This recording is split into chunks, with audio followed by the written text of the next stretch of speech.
Let's talk a little bit about that. What do you think about, just masculinity in general, that like the crisis that we're in where men are weak, they're afraid to be men?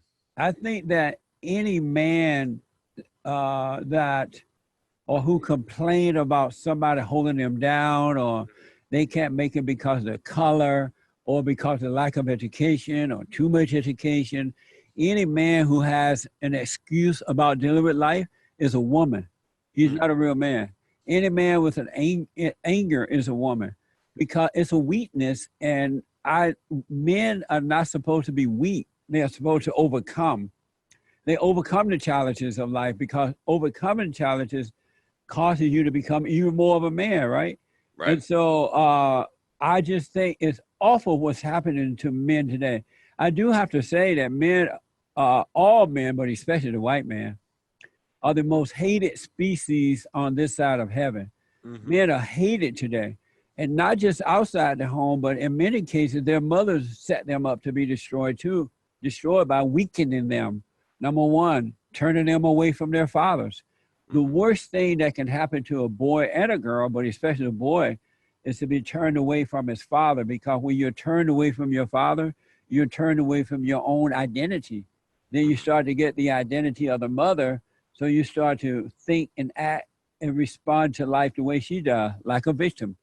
And so what we're telling men is that they got to forgive their mother, because there's an order to life, and that order is God in Christ, Christ over man, man over woman, and woman over children. The love comes down from God through Christ, through the man, through the woman to the children. Women don't have love to give.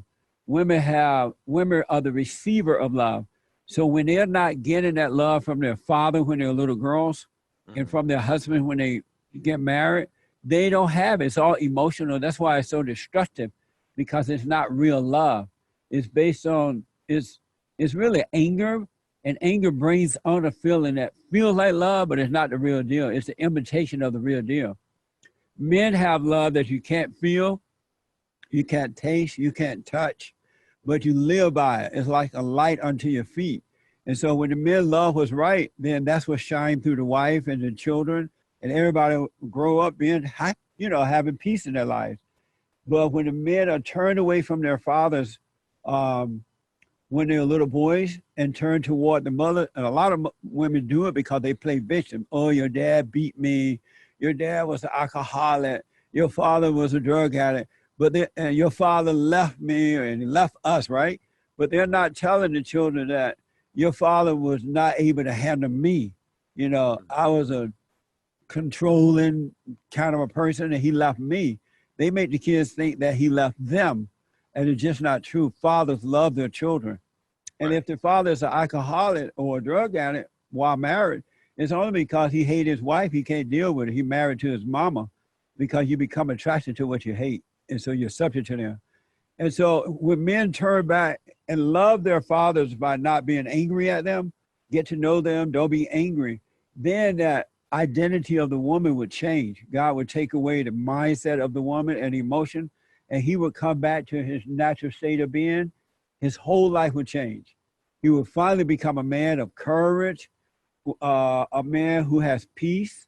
He doesn't hate anyone. He doesn't agree with what's wrong. He speaks up about it, deal with it, but he doesn't hate the person for it. He would get married if he wanted to be married, have a family, and his children would start the next generation, because they would love their father. And when they love their father, that generation of kids get better and better and better. So each generation will start to get better if they love their fathers. But if they hate their fathers, they're going to get weaker and weaker and worse and worse. It's not going to get better. You got to love the father in order to love what's right.